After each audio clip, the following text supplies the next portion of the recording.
جب وہ بلا کر رات کے اندھیروں میں کسی کو مصلی پہ کھڑا کرتا ہے اور جب اسے مناجات کی توفیق دیتا ہے اور جب وہ اپنے کسی عاشق کے آنکھوں میں آنسو لاتا ہے اور جب اس کا دل تڑپتا ہے وہ پکارتا ہے الہی کہتا ہے اور وہ عبدی کہتا ہے، جب وہ توفیق دیتا ہے، اس کا مطلب ہے اللہ کی محبت کا امر پہلے ہوا۔ صحابہ کہتے ہیں کہ 40 لوگ مل کر بھی خیبر کے قلعے کا دروازہ نہیں اٹھا سکتے تھے، 40 لوگ، اور جس کو تنہا مولا علی المرتضیٰ نے فتح بھی کیا اور اپنے ہاتھ پہ اٹھا لیا۔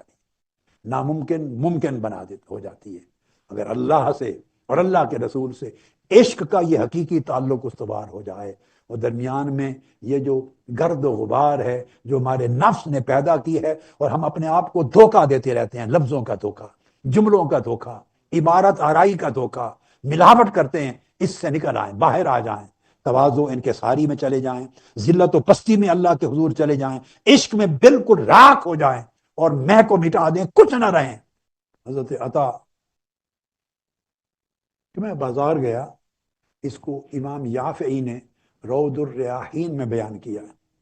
بازار گیا تو وہاں ایک مجنونہ ایک لونڈی تھی، جیسے یہ غلام تھا ایک باندی تھی، وہ فروخت ہو رہی تھی۔ میں نے اسے 7 دینار سے خرید لیا، خرید کے گھر لے آیا۔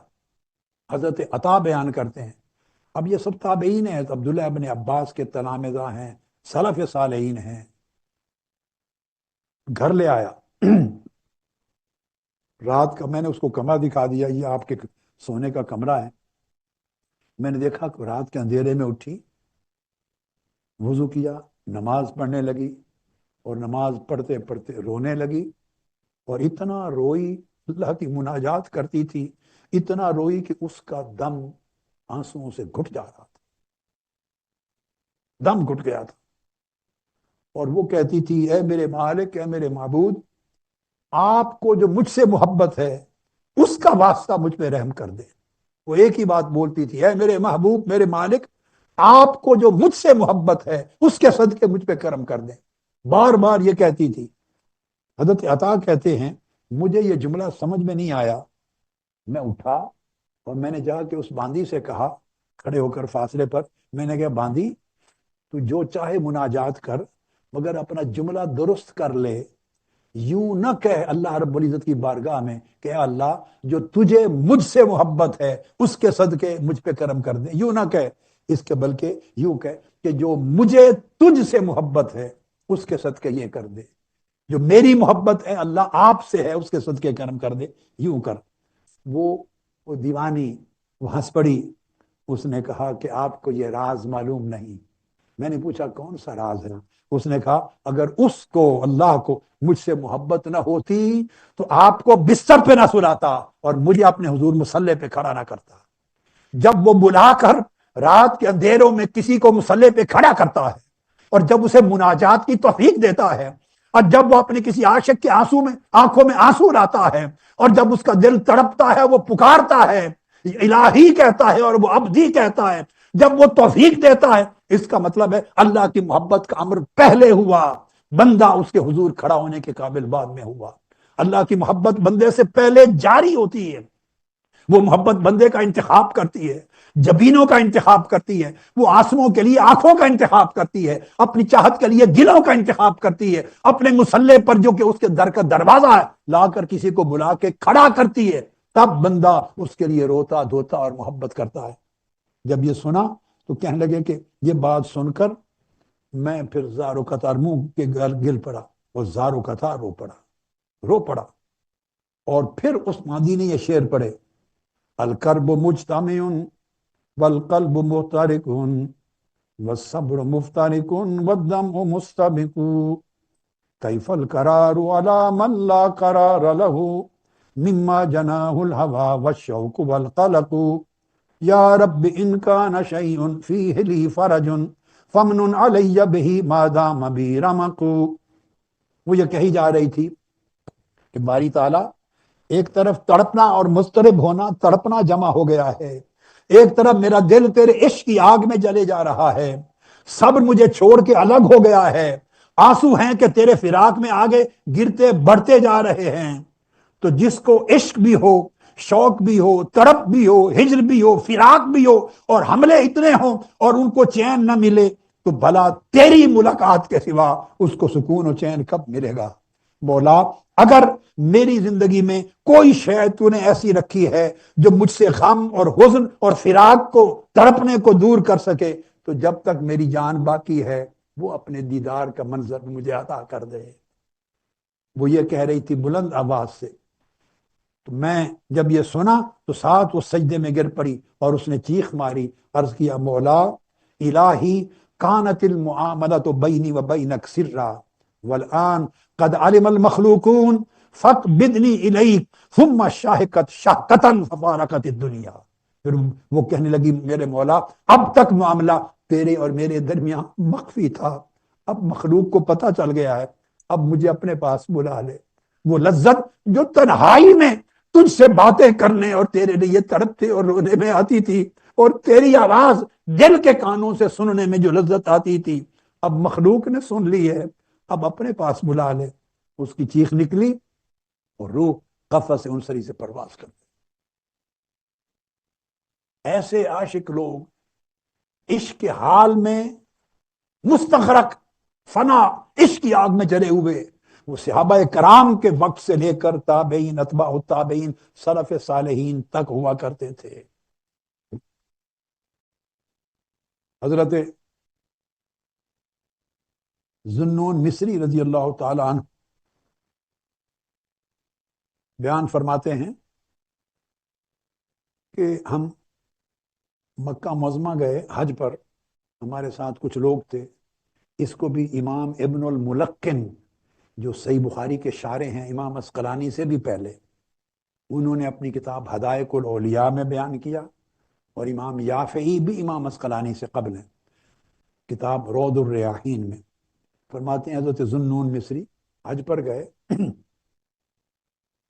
تو ہم نے سنا کہ یمن میں ایک بزرگ ہے بڑا عاشق الہی اور اللہ نے اسے اپنی معرفت سے نوازا ہے، تو سوچا کہ ہم حج سے فارغ ہو کر یمن جا کے ان کی ملاقات کریں گے۔ لوگ سفر پہ جاتے تھے، اللہ والوں کو دیکھتے تھے، اللہ والوں سے ملتے تھے، اللہ والوں کی باتیں سنتے تھے، اس سے انہیں خوشبو آتی تھی، اللہ کی معرفت ملتی تھی، اللہ کی قربت ملتی تھی، اللہ کی محبت کے جام ملتے تھے، کیف ملتا تھا۔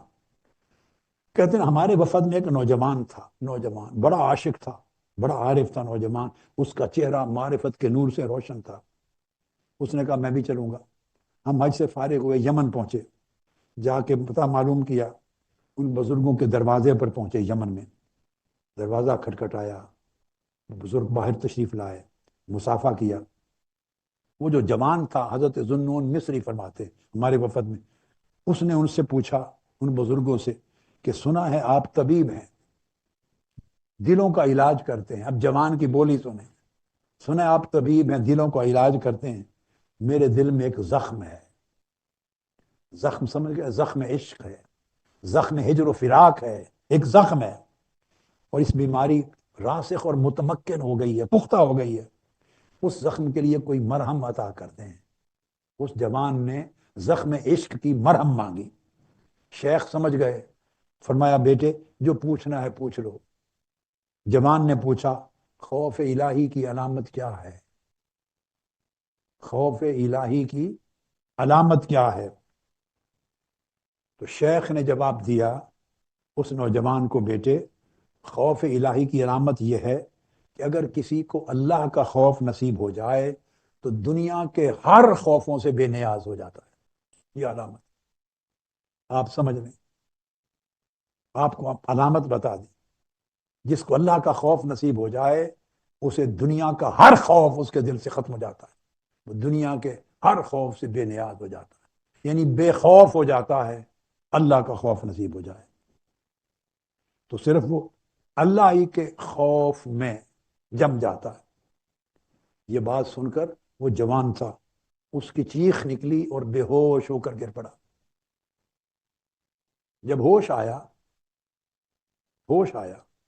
تو پوچھا، اس نوجوان نے دوسرا سوال، امپورٹنٹ ہے، دوسرا سوال پوچھا کہ بندے کو یہ یقین کب ہوتا ہے کہ اسے اللہ کا خوف نصیب ہو گیا ہے، یعنی وہ خائف ہو گیا ہے، اللہ کے خوف سے بہرایاب ہو گیا، یہ یقین کب ہوتا ہے؟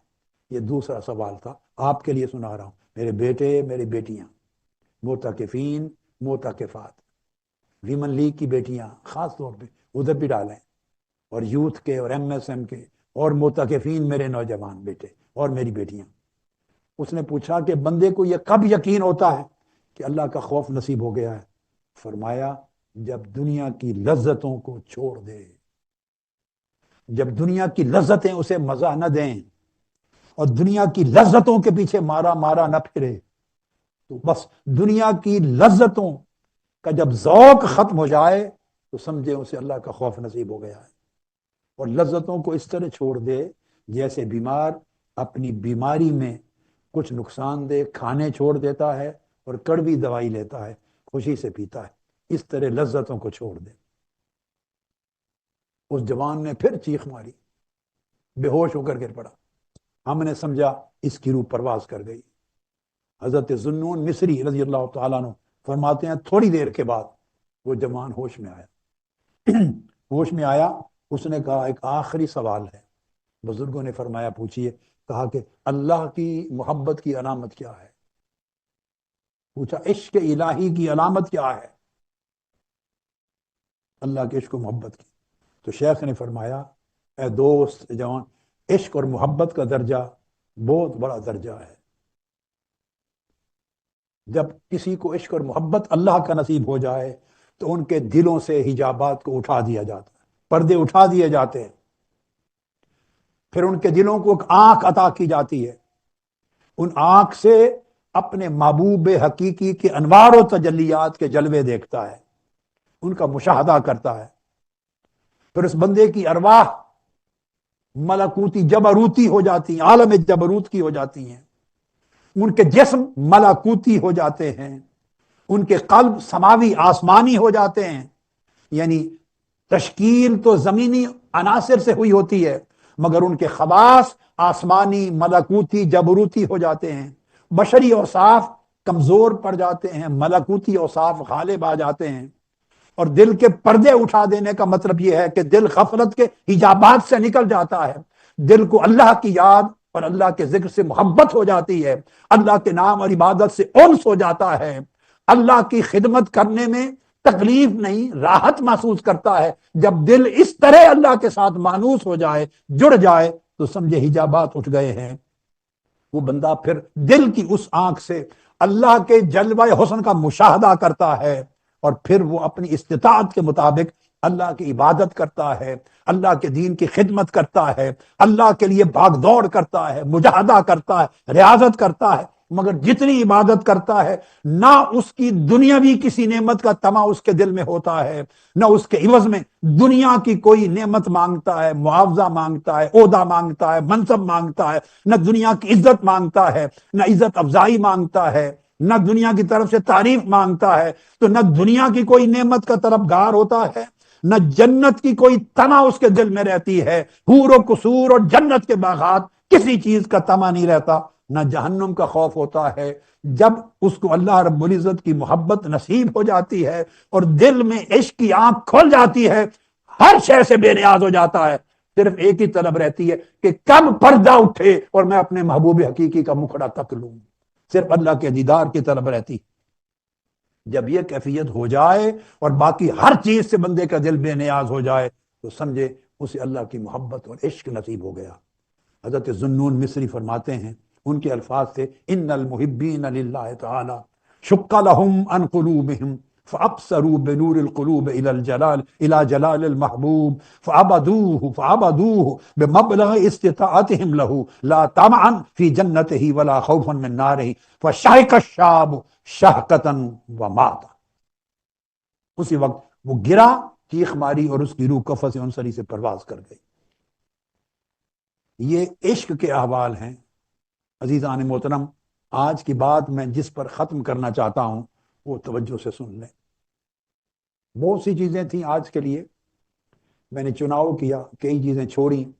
جیسے جیسے اگلی راتوں میں وقت آئے گا تو چیزوں کو میں ایڈجسٹ کرتا رہوں گا، مگر آج کی بات جو میں ختم کرنا چاہتا ہوں وہ ایک واقعہ ہے جس کو امام یافعی نے روز الریاحین میں بیان کیا ہے، ایک امام ابن قدامہ نے کتاب التوابین نے بیان کیا ہے، اور محدث امام ابن الملقن نے حدائق الاولیاء میں بیان کیا ہے۔ راوی ہیں اس واقعہ کے جعفر بن سلیمان۔ جعفر بن سلیمان کی وفات 178 ہجری میں ہوئی، یہ تبع تابعین میں سے تھے۔ 10 سال تک جوانی میں حضرت مالک بن دینار کی صحبت پائی۔ حضرت مالک بن دینار وہ صغار تابعین میں سے تھے اور ثقہ تابعین تھے، ثقہ تابعین میں سے تھے حضرت مالک بن دینار، کتب حدیث میں درج۔ ان کی وفات 130 ہجری میں ہوئی۔ جعفر بن سلیمان بیان فرماتے ہیں کہ ایک مرتبہ وہ بصرہ میں حضرت مالک بن دینار رضی اللہ تعالیٰ عنہ کے ساتھ سفر پہ جا رہے تھے، کسی علاقے سے گزر ہوا تو گزرتے گزرتے دیکھا کہ ایک عالی شان محل نما مکان تعمیر ہو رہا ہے، عالی شان محل تعمیر ہو رہا ہے۔ آگے گئے تو ایک حسین و جمیل جوان لڑکا، حسین و جمیل جوان، وہ مالک ہے اس محل کو تعمیر کروا رہا ہے، خود کھڑا نگرانی کر رہا ہے، ہدایات دے رہا ہے مزدوروں کو۔ جعفر بن سلیمان رحمۃ اللہ تعالی علیہ فرماتے ہیں کہ مجھے حضرت مالک بن دینار رضی اللہ تعالیٰ عنہ کہا دیکھ کر، فرمایا جعفر دیکھو یہ جوان کتنا خوبصورت ہے، جتنے شوق اور حرص اور لالچ سے یہ دنیا کا محل بنا رہا ہے، کاش اس کو یہی حرص اور لالچ اور محبت حسن آخرت کے محل سے ہو جائے، آخرت کے ساتھ اس کی یہ محبت ہو جائے اور آخرت کا حریص ہو جائے، دنیا چھوڑ دے، اپنے لیے آخرت کو چن لے، کتنی بات ہوگی۔ یہ مجھ سے حضرت مالک بن دینار نے کہا۔ تو میں چلو اس کے پاس چلتے ہیں۔ اس کے پاس گئے، پاس جا کے نوجوان سے سلام دعا ہوئی۔ نوجوان نے پھر پہچان لیا تھوڑی دیر میں، بڑی تعظیم و تکریم کی۔ حضرت مالک بن دینار نے پوچھا اس نوجوان سے، میرے بیٹو جی آج کی رات کا آخری ہے اور بیٹی ہو، اس میں دھیان سے سننا اور ڈوب جانا،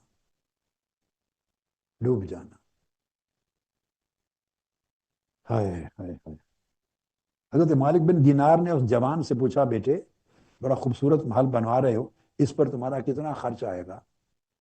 اب دیکھو نا بیٹے، دوسری صدی ہجری کا واقعہ ہے، یعنی آج سے 1200 سال سے بھی زیادہ، 1250 سال پہلے کا، دوسری صدی ہجری کا واقعہ ہے، 1350 سال کے قریب پہلے۔ اس جوان نے کہا حضور 1,00,000 درہم کا خرچ آئے گا اس پورے محل پر، 1,00,000 درہم۔ آپ آگے بڑھے، آپ نے فرمایا نوجوان میرے ساتھ ایک سودا کرتے ہو؟ اس نوجوان نے پہچان لیا تھا کہ حضرت مالک بن دینار ہیں، ان کا نام بڑا بلند تھا، تابعی تھے، بڑے اولیاء کبار میں سے تھے، وقت کے بڑے زاہدوں عابدوں عارفوں میں سے تھے، اللہ کے عاشقوں میں سے تھے، معروف تھے، پہچان لیا۔ تو آپ اس نے پوچھا کیا سودا؟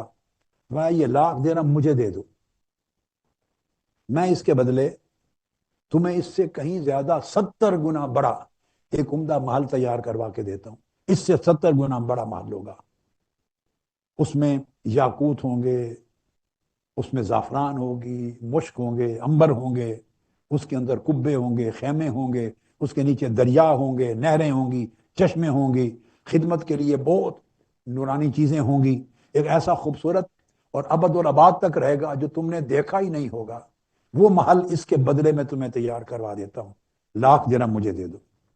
اس نوجوان نے کہا کہ مجھے 1 رات سوچنے کے لیے دے دیں، فیصلہ کرنے کے لیے 1 رات دے دیں۔ آپ نے اس کو دے دیا 1 رات فیصلہ کرنے کے لیے۔ آپ گھر چلے گئے، نوجوان نے مہلت لے لی، اس نے کہا کل تشریف لائیے۔ اگلے دن رات بھر حضرت مالک بن دینار دعا کرتے رہے اس جوان کے لیے۔ صبح جعفر بن سلیمان کو ساتھ لیا اور اسی جگہ چلے گئے۔ وہ اس محل کے سامنے جو تعمیر ہو رہا تھا، دروازے پر وہ نوجوان آپ ہی کے انتظار میں بیٹھا ہوا تھا۔ آپ کو دیکھتے ہی آ کے ملا اور مل کر وہ جوان پوچھتا ہے کہ حضرت آپ کو کل والا وعدہ یاد ہے؟ آپ نے فرمایا میں اسی وعدہ کے لیے آیا ہوں۔ کہتے ہیں نبھانے کے لیے تیار ہیں؟ آپ نے فرمایا اسی وعدے کو نبھانے کے لیے آیا ہوں۔ اس نے کہا میں نے فیصلہ کر لیا ہے، بتائیے میرے لیے کیا حکم ہے؟ میں 1,00,000 دینار آپ کو دیتا ہوں، 1,00,000 درہم۔ آپ مجھے وہ محل دے دیں جس کی بات کی۔ آپ نے 1,00,000 درہم اس سے لے لیا، ایک کاغذ منگوایا، اس پر ایک اقرار نامہ لکھ دیا۔ حضرت مالک بن دینار نے اقرار نامہ لکھ دیا، اور اقرار نامے پہ لکھا کہ یہ مالک بن دینار کی طرف سے ضمانت نامہ ہے کہ اے اللہ تو اس نوجوان کو اس محل کے بدلے جس کا میں نے 1,00,000 دینار لے لیا ہے اور میں تیرے بندوں میں غریبوں میں تقسیم کر دوں گا، اس کے بدلے میں 70 گنا بڑا خوبصورت محل عطا کر دے جس کے تو نے وعدے کیے، اس کے بدلے وہ محل عطا کر دے۔ میں نے یہ محل خرید لیا ہے تیرے محل کے بدلے جو تو نے عطا کرنا، اور وہ تیرے قرب کے سائے میں ہو۔ یہ لکھ کر اپنے دستخط کر کے کاغذ اقرار نامہ نوجوان کو دے دیا۔ اس نے 1,00,000 درہم آپ کو دے دیے، چلے گئے۔ آپ نے ایک ہی اسی شام میں 1,00,000 کے 1,00,000 درہم یتامہ، غربا، مساکین، محتاجوں میں تقسیم کر دیے۔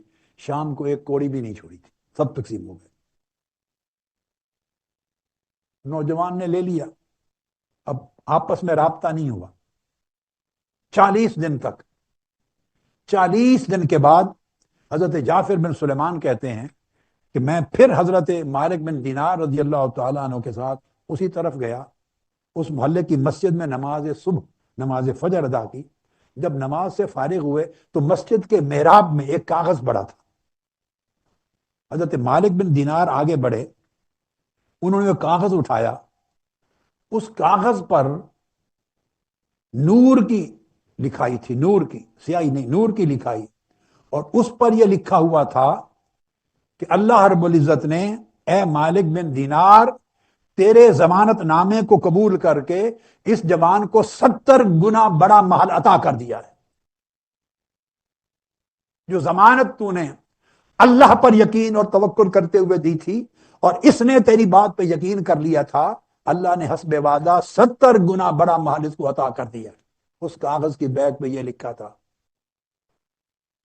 آپ نے وہ کاغذ اٹھا لیا اور اٹھا کے تیزی سے بڑھے اور کہا جعفر بن سلیمان چلو اس نوجوان کا حال پوچھیں، وہ کس حال میں ہے۔ جب اس کے پرانے گھر کی طرف گئے تو رونے دھونے کی آواز آئی باہر سے۔ اسے پتا چل گیا کہ شاید اس گھر میں کسی کا انتقال ہو گیا ہے۔ آگے جا کے پوچھا تو پتا چلا اسی نوجوان کا کل انتقال ہو گیا ہے، 40 دن کے بعد اس کی وفات ہو گئی ہے۔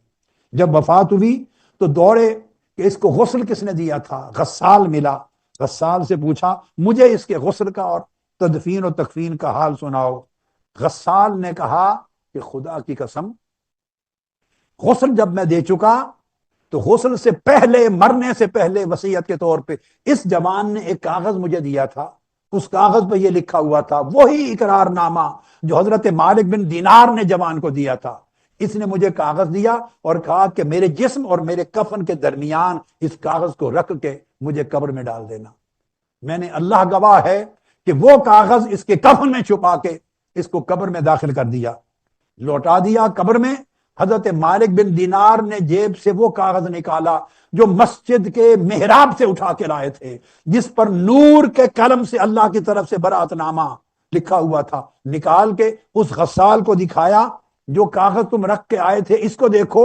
وہ چیخ مار کے گر پڑا، اس نے کہا خدا کی عزت کی قسم یہی کاغذ تھا جو میں اس کے کفن کے اندر دفنا کے آیا، جو آپ کے پاس آ گیا۔ اللہ رب العزت نے اس کو، اس نے لفظ بولا تھا وصیت میں اجعل ھذا الکتاب بین کفنی و بدنی۔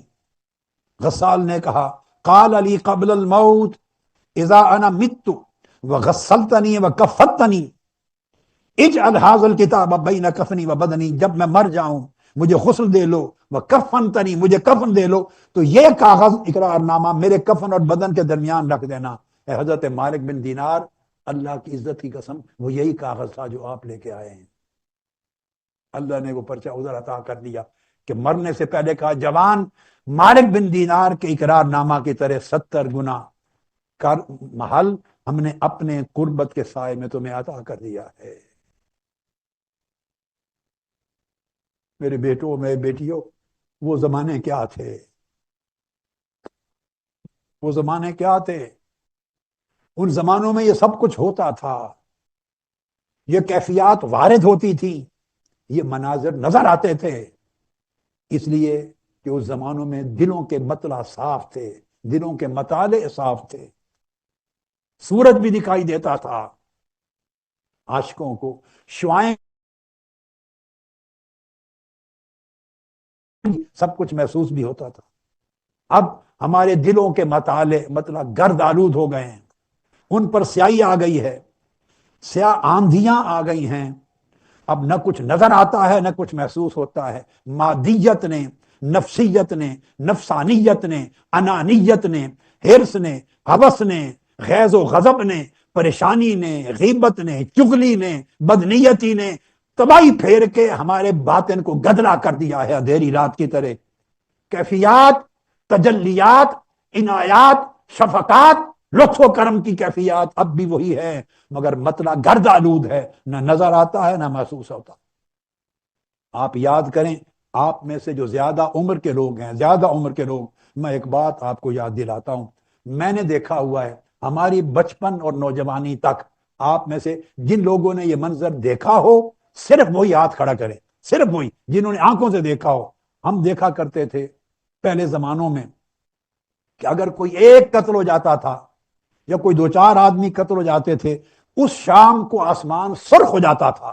آسمان کا جو مطلع ہے سرخ ہوتا تھا، یا سرخ آندھی آتی تھی، لوگ گھروں میں بولتے تھے کہ آج کوئی بے معصوم کوئی ناحق قتل ہو گیا ہے۔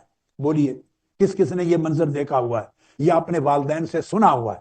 اونچا ہاتھ اٹھائیں، اونچا ہاتھ اٹھائیں، کتنے لوگ ہیں؟ کیمرہ ڈالو۔ ان سب نے وہ منظر دیکھا ہے، میں نے دیکھا ہے، آپ کے والدین نے دیکھا ہے۔ اب ہر روز قتل ہوتے ہیں، اب آسمان سرخ کیوں نہیں ہوتا؟ اب سرخ آندھیاں کیوں نہیں آتی؟ اس لیے کہ اس وقت کبھی کبھی کوئی قتل ہوتا تھا، کبھی کبھی گناہ ہوتا تھا، کبھی کبھی معصیت ہوتی تھی، کبھی کبھی نافرمانی ہوتی تھی، کبھی کبھی ظلم ہوتا تھا۔ اللہ پاک کو ظلم کی نشانی دکھاتا تھا تاکہ لوگ ڈر جائیں، خوف زدہ ہو جائیں، اللہ کے حضور جھک جائیں۔ اب ہم وقت ہر لمحے سینکڑوں قتل ہیں، قتل و غارت گری ہے، عزتیں لٹ رہی ہیں، قتل ہو رہے ہیں، ہر وقت خون بہ رہے ہیں، مال لوٹے جا رہے ہیں، ہر طرف بے ایمانی ہے، ہر طرف جھوٹ ہے، مکر ہے، فریب ہے، نیکی، بھلائی اور خالصیت نام کی کوئی شے نہیں بچی۔ اس لیے وہ علامتیں اب ظاہر نہیں ہوتی۔ اب ظاہر ہوں تو کب کب ہوں، کتنی مرتبہ ہوں اور کس کے لیے ہوں۔ اب دوسرے قسموں کے عذاب ہیں۔ اب سارا زمانہ، اب سورج نہیں نظر آتا، سورج نکلا ہوا ہے مگر ابر آلود ہے موسم، ہمارے دلوں کا نظر نہیں آتا۔ چاند ستارے آسمان پر ہیں مگر گرد و غبار اتنی ہے نظر نہیں آتی، جیسے دوربینوں سے بھی کئیوں کو نظر نہیں آتی۔ پہلے زمانوں کی فضا میں گناہ کم تھے، ان فضاؤں میں نافرمانیاں کم تھی، غفلتیں کم تھی، حرص و ہوس کم تھا، اور بدکاریاں کم تھی، معصیت کم تھی، اللہ کی نافرمانی کم تھی، اتنی غالب نہ تھی۔ اس وجہ سے روشنیاں نظر آتی تھیں، کیفیات پیدا ہوتی تھیں، پھر لوگ یقین کر لیتے تھے۔ جب یقین کرتے تھے تو یقین کی وجہ سے اللہ کے انعامات کی بارش برستی تھی۔ اب گھٹا ٹوپ اندھیرا ہے، ہر طرف گناہ ہے، دھوکہ دہی ہے، دجل اور فریب ہے، حرام کاری ہے، حرام خوری ہے، ظلم ہے، زیادتی ہے، قتل و غارت گری ہے، غیبت ہے، چغلی ہے، حرص ہے، ہوس ہے، ہر شخص نفس پرست ہے، مادہ پرست ہے۔ ان حالات میں اللہ رب العزت نے ان تجلیات کو، مناظر کو چھپا دیا ہے۔ اگر ہم آج بھی اپنے دلوں کے مطالعے کو صاف کر لیں تو آج بھی سورج چمکتا نظر آئے، دلوں کے مطالعے صاف کر لیں آج بھی چاند ستارے نظر آئیں، دلوں کے مطالعے کو صاف کر لیں تو آج بھی انوار و تجلیات کے منظر نظر آئیں، آج بھی ہمارا حال بہتر ہو جائے، آج بھی ہمارا حال بہتر ہو جائے۔ ضرورت اس امر کی ہے کہ ہم اس اعتکاف سے اپنے احوال کو سنوار کے اٹھیں، اللہ سے اپنا تعلق جوڑ کے اٹھیں، اور عشق الہی کی وہ چنگاری بھڑکا کے اٹھیں کہ وہ بھسم کر دے ہمارے اندر حرص اور ہوس اور غیبت، چغلی اور نفس پرستی کی ساری آلائشوں کو بھسم جلا دے، صاف کر دیں اپنے آپ کو۔ انشاءاللہ یہ سفر ہمارا پورے 10 دن جاری رہے گا۔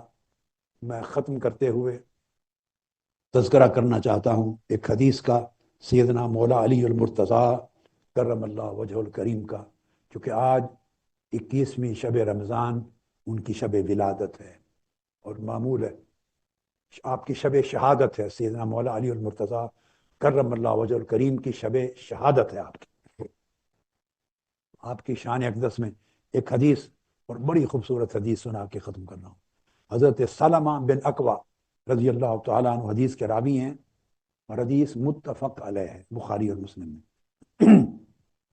خیبر کے مقام پر جب تمام صحابہ پے در پے قلعہ خیبر فتح کرنے کے لیے حملے کر چکے، اور خیبر کا قلعہ فتح نہیں ہو رہا تھا، سب پریشان تھے، تو آقا علیہ الصلوۃ والسلام نے فرمایا، یہ بخاری مسلم کی متفق علیہ، فرمایا قال رسول اللہ صلی اللہ علیہ وآلہ وسلم لأعطین الرایۃ او لیأخذن الرایۃ غدا رجل یحبہ اللہ ورسولہ او قال یحب اللہ ورسولہ یفتح اللہ علیہ۔ دیکھیے میں نے حدیث ایسی چنی جس کا تعلق اس مضمون کے ساتھ بنتا ہے۔ تو جب سب لوگ ایفرٹس کر چکے اور قلعہ خیبر فتح نہ ہوا، تو آقا علیہ السلام نے فرمایا کہ کل میں جھنڈا، یعنی علم فتح، خیبر فتح کرنے کا جھنڈا کل صبح ایک ایسے شخص کے ہاتھ میں دوں گا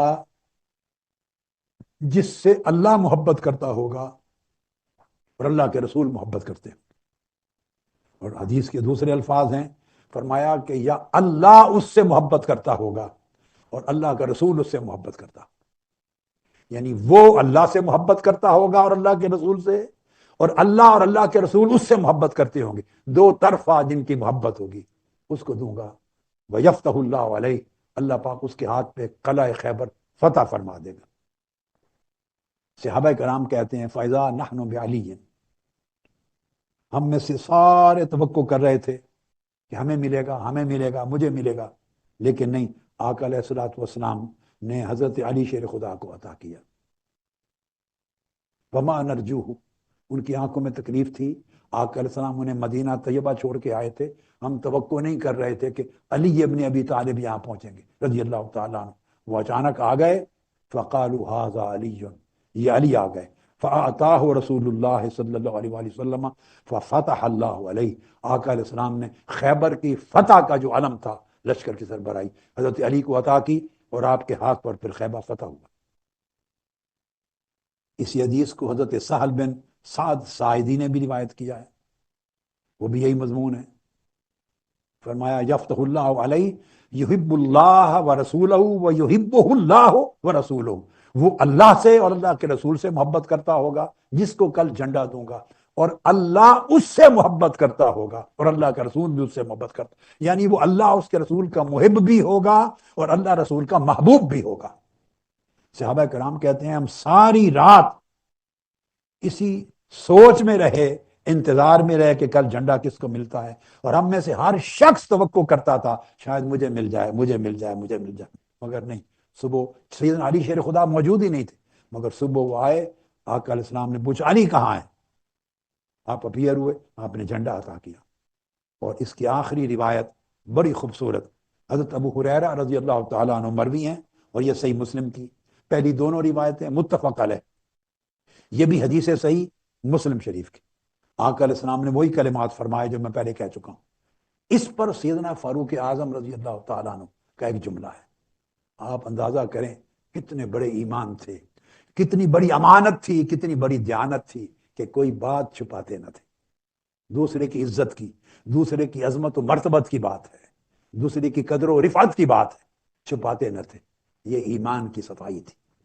قال عمر بن الخطاب رضی اللہ تعالیٰ عنہ، سیدنا فاروق اعظم نے فرمایا ما احببت الامارۃ الا یومئذ، میں نے زندگی میں کبھی کسی منصب کی خواہش نہیں کی تھی مگر اس دن کی، ایک دن زندگی میں کی، کیونکہ آقا علیہ السلام نے جملے ایسے بول دیے تھے کہ کسی ایسے کو جھنڈا پکڑاؤں گا جس سے اللہ محبت کرتا ہوگا، یعنی اللہ کا محبوب ہوگا اور اللہ کے رسول کا محبوب ہوگا، اور وہ بھی اللہ اور اللہ کے رسول سے محبت کرتا ہوگا، یعنی آقا علیہ السلام اپنی زبان اقدس سے ڈکلیئر کر رہے ہیں کہ اس کو دوں گا جو اللہ رسول کا محب بھی ہوگا اور اللہ رسول کا محبوب بھی ہوگا۔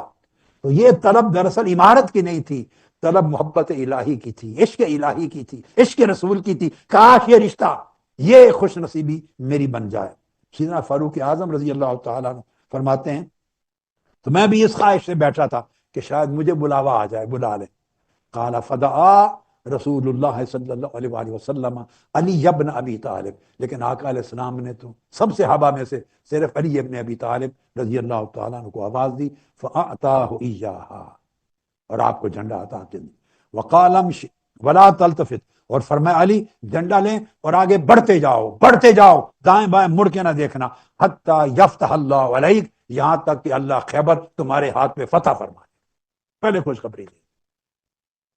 یہ جو کیفیتیں ہیں یہ اس محبت کے نتیجے میں نصیب ہوتی ہیں، برکتیں نصیب ہوتی ہیں۔ جب بندہ اللہ کا عاشق ہو جاتا ہے، پھر اللہ اپنے بندے سے محبت کر کے بندے کو اپنا محبوب بنا لیتا ہے، اور محبت کا رشتہ دونوں طرف استوار ہو جاتا ہے، تو پھر بڑے بڑے ناممکن کام ممکن ہو جاتے ہیں۔ جیسے میں نے سیدنا فاروق اعظم رضی اللہ تعالیٰ عنہ کو بتایا نا، درخت لکھا دریائے نیل کے نام، اور ایک ہی رات میں آپ کے خط سے 16 گز پانی اوپر آ گیا۔ ادھر صحابہ کہتے ہیں کہ 40 لوگ مل کر بھی خیبر کے قلعے کا دروازہ نہیں اٹھا سکتے تھے، 40 لوگ، اور جس کو تنہا مولا علی المرتضیٰ نے فتح بھی کیا اور اپنے ہاتھ پہ اٹھا لیا۔ ناممکن ممکن بنا ہو جاتی ہے اگر اللہ سے اور اللہ کے رسول سے عشق کا یہ حقیقی تعلق استوار ہو جائے، اور درمیان میں یہ جو گرد و غبار ہے جو ہمارے نفس نے پیدا کی ہے، اور ہم اپنے آپ کو دھوکہ دیتے رہتے ہیں، لفظوں کا دھوکہ، جملوں کا دھوکہ، عبارت آرائی کا دھوکہ، ملاوٹ کرتے ہیں، اس سے نکل آئیں، باہر آ جائیں، تواضع انکساری میں چلے جائیں، ذلت و پستی میں اللہ کے حضور چلے جائیں، عشق میں بالکل راکھ ہو جائیں، اور میں کو مٹا دیں، کچھ نہ رہیں، صرف مولا رہے اور مولا کا عشق رہے، پھر اللہ پاک ناممکن کو ممکن بناتا ہے۔